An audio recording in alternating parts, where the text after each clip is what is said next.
vermicast galing sa DA. Ayan po, good quality yan sigurado. Yan ang isang pwedeng ihalo sa ating biochar. Vermicast.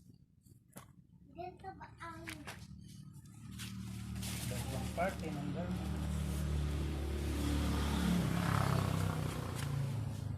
Pangalawang vermicast. Ito ang Uling. Nakadalawang vermicast na. Isang uling. Dadalawahin din natin uling. Uling uli. Yan, uling. 2x2 po ba, tatay? Oh. Dalawang uling. Dalawang vermicast. Dalawang Yes, lupa. Huli. Wala na munang lupa. Ito vermicast at uling lang. Ito ang pwedeng gawin sa uling para mas maging fertilizer. Kasi ang uling ay nag-aak lang na nasipsip ng at nag-i-store ng tubig at nutrients. Yung nutrients ngayon ng vermicast matatago sa uling. Sasama yung kagandahan nilang dalawa at may batang malikot ulit. Yan, haluin ng mabuti. Haluin ng haluin. Hindi siya maghalo. Ay rambutan, puno ng rambutan na hinahaponan ng manok. Diyan sa sanga na yan, nahapon ng manok. Then, ang ipot nila nabagsak dito. Ayan po ang ipot. Chicken manure, kung saan nahapon yung manok o kung may kulungan kayo ng manok, doon nyo ilagay ang uling. Para pagtagal, naghalo na sila. Dito, yung bagsakan ng ipot nila, lagyan natin ng uling. Itong uling, ilagay natin sa bagsakan ng ipot ng manok. Tapos, yan, babagsak ang ipot yan galing doon sa sanga. Yan ang sanga. Pag ipot ng ibon o manok, yan, pupunta riyan. After mga 1 month, 2 months, pwede nyo nang anihin yan at biochar na yan. Ito naman ang sunod, pwedeng kitchen scraps kasama na ang eggshell. Yan, magandang durog yung eggshell para yung calcium mas makukuha ng uling. Saka mas magandang ngayon ilagay kaysa yung ididirekta sa halaman yung eggshell. Mas matagal yung epekto nun. Pag ganito, kasabay siyang madidecompose ng mga kitchen scraps. Kung gusto nyo mas madaling pakinabangan ng kitchen scraps, gayatin ng maspino. Ito, pwedeng isama ang buto, pwedeng hindi. Kasi sa akin, pag tumubo ang buto, itatanim ko na lang siya. Pero pwede nyong tanggalin ang buto. At pwedeng gayatin ng maliliit para mas mabilis siyang pakinabangan. Yan. So, kitchen scraps at eggshell. Ihalo lang ng ihalo. 2 to 3 months pwede na ulit siya. So yan ang isa pang paraan, haluan ng kitchen scraps. Yan po, isa pang paraan ay haluan ng, hindi po yan ensimada, yan po yung nung bata ginagamit namin flying saucer. Pag tuyo na po ito, taing baka po, kaudang, pwedeng ihalo sa uling para maging biochar ang uling o ma-charge ang uling, maging fertilizer siya. Maghahalo yung nutrients ng taing baka. Pag na-decompose na, magdidikit siya sa uling, magtatago doon sa maliliit na apartment o maliliit na cabinet. Microscopic yun na spaces, papasukan na itong nutrients ng decompose na taing baka. Ito, hindi na madumi yan kasi tuyong tuyo na, inainitan ng araw. Pero kung gusto nyo mag gloves, pwede kayong mag gloves. Nung bata kami, ginagamit pa namin tong flying saucer. So pwede nyo gawin yung parang ginagawa din sa uling, ilagay sa sako, ilagay sa sakong ganun. Kung may martilyo kayo, pwede nyo martilyohin. Pag wala, pwedeng bato o matigas na lupa. At sa amin, sa bukid, itak lang naman, hindi kami nagagamit ng martilyo, itak. Pupukpukin nyo para madurog. Pupuk, diba? Pupuk. Pag matigas ang kamay nyo, pwede rin kamay ang pandurog, lalo pag malutong na to. Pukpukin mabuti, pukpuk. Lalo time lapse, bibilisan ko lang. Mas pino, mas madali siyang ma-decompose. 2 to 3 months pwede na uli yan. So pag nadurog na, ilagay sa uling. Halo na sa uling. Durog na. Kung may natira lang iba, pwede durugin ng kamay yan. Pwede mag-gloves, pwede kamay na. Tuyo na naman. Ihalong mabuti, durug-durugin pa, ihalo,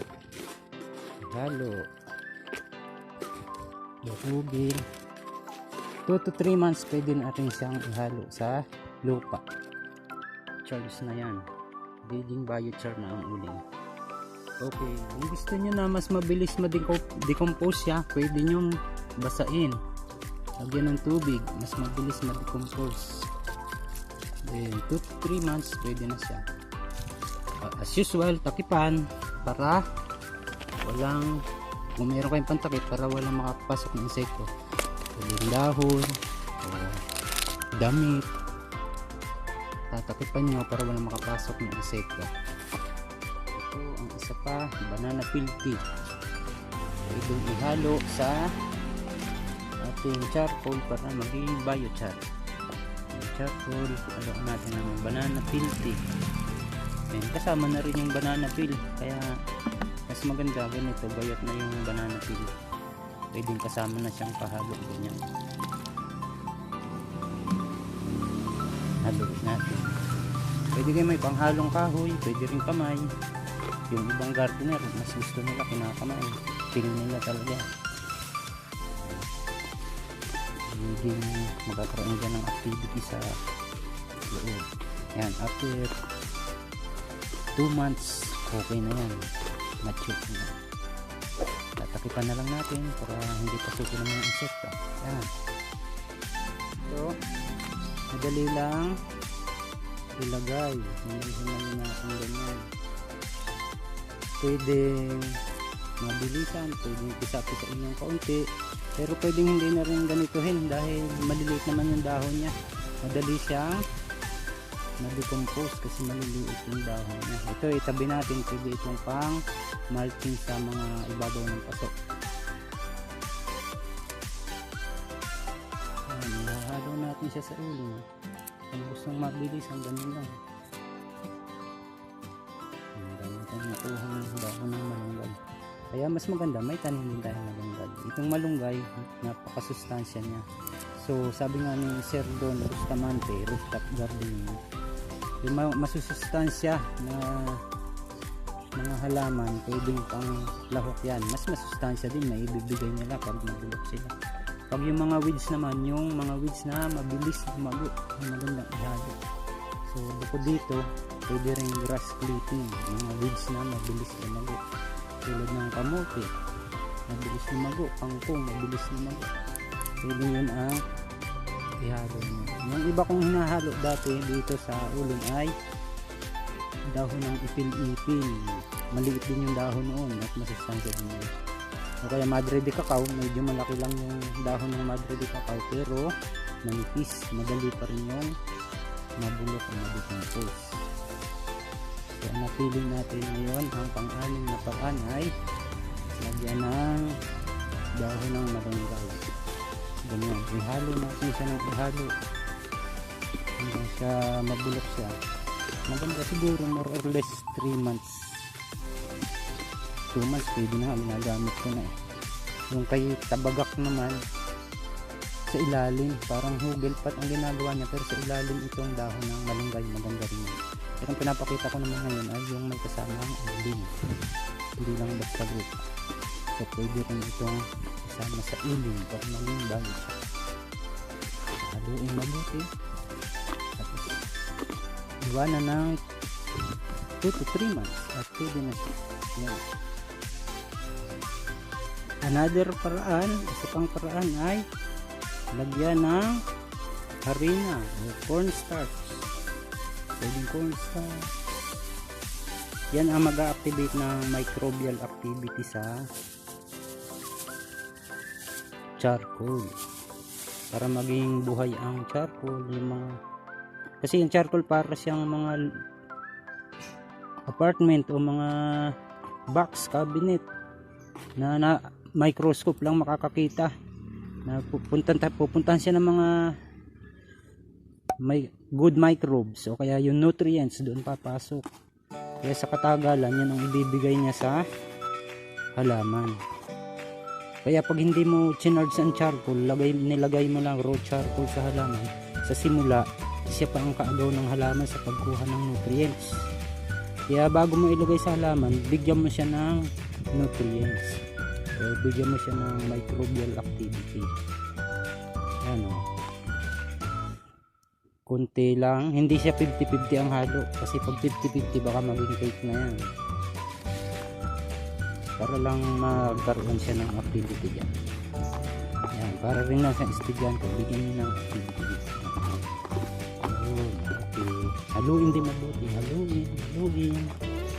Tapos ganun din, 2 to 3 months, pwede na yan. Pwede na fertilizer.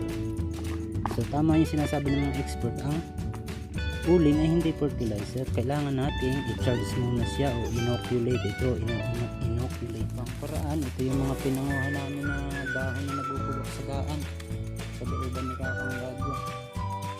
Bali, hirangin natin yung mga dahon, paititira natin yung talagang lupa na, para yung ilang dahon na medyo nabubulok na talaga, para pag inihalo natin sa uling, mas madaling pwede natin gamitin agad yung biochar o uling, mas madali siyang ma-mature. So ito naman mga dahon na ito, lalagay doon, ihiwalay, magiging abono din yan pag nabulok na. Pero ang titira natin ay mga lupa. Bawa ito, yung mga lupa na yan, ito ang ihahalo natin sa uling. Bawasan lang natin mga buo-buo pa sa mga dahon. Tapos ihahalo natin sa uling din to. 50-50 rin, 50-50 pagka 50% ng uling at 50% ng compost or yung nabubulok na mga dahon ng kahoy o nabubulok ng mga balat galing sa kitchen. Isa ito, pangalawang uling. Sunod natin ay itong halos mabulok na so 50% din ito. Isa takalan natin ang isa pa. Halos slip mold na yung iba nito ng panahon namin.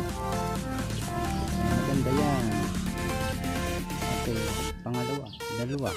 So dalawa na uling, saka dalawa rin na compost na dahon. Yan, yung isa pang paraan. Hahaluin natin mabuti yan. Maraming paraan. So mamili lang kayo, panoorin nyo yung mga paraan ang paggawa ng biochar o fertilizer na charcoal, at kung anong available sa inyo, yun ang gawin nyo, gayahin nyo yun, pwedeng apply din sa inyo. Haluin lang ng mabuti, haluin ng maganda. Kung wala naman kayong malunggay, wala rin kayong lipang aso, stinging nettle, kahit anong uri ng damo, dito damo, kuhanin natin yan, isama natin sa damo at konting kamote. Yan, damo. So grass clipping, pwedeng weeds, pwedeng grass clipping.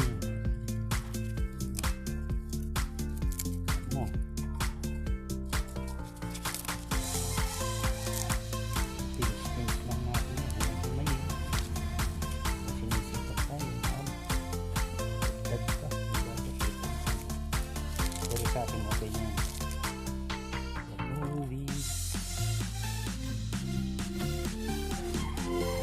Pwede kamote.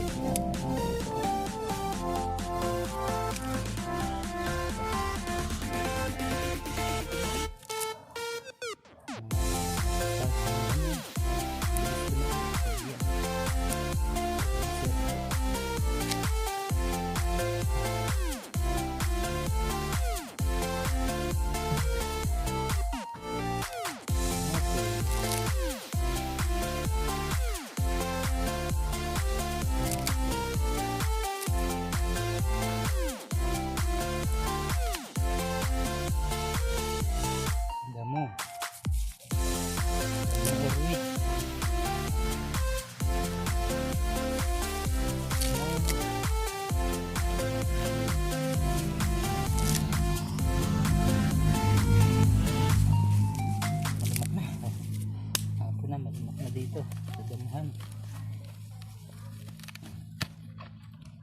Yan, grass clipping. Kinabukasan pwede na rin to.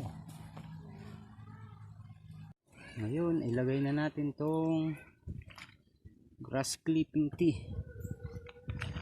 Parang sa banana filter rin lang, ihalong ganyan. Kasama na pumalaglag yung dahan, kasama na dyan yung tea nya at saka yung mismong grass clipping. Yan, after 2 months pwede na rin yan, tatakpan na lang yan.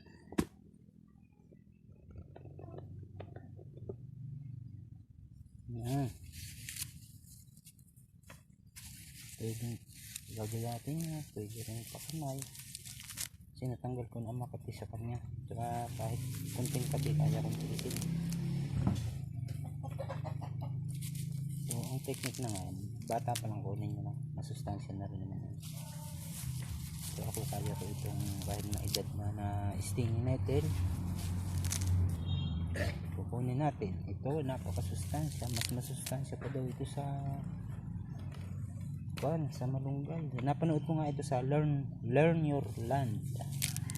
Kinain pa nga niya kinain niya yung talbos nito, saka yung baby pa nito kinain niya ng hilaw, hindi pa niluluto. Ngayon okay pa naman siya, kaya ginaya ko siya. Kinain ko din. Yan, ito ang pinaka secret namin. Kumisan inihahalo namin sa banana peel tea para mas effective.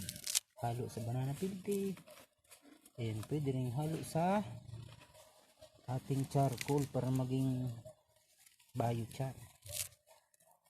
Pwedeng pagayat, pwedeng sa akin pa himay lang na ganda. Yan, ngangat mahirap nito pag nangati ilong na ikamot niya yung mga nakati. Yan, hindi pang aso. Dati kunti lang ito nung bata pa kami, ang dami, mabubuti na lang at magagamit namin ng abono. Yan. Yan. Ito bukas okay na to, dadagdagan ko pa ng tubig. Bukas okay na to, ihahalo ko na sa uling. Pwede rin nga ngayon na dahil doon na siya magpa-process sa uling, pero gagawin natin kinabukasan pa. At kahit hindi ihalo sa uling, pwede rin itong direkta sa halaman. Stinging nettle or lipang aso. Ito namang secret natin na lipang aso or stinging nettle. Yung tin nya tsaka yung mismong dahon pwede na rin yan. Natin haluin mabuti, haluin. After 2 months pwede na rin yan. Patakipan na lang natin para hindi pasukin ng mga insekto.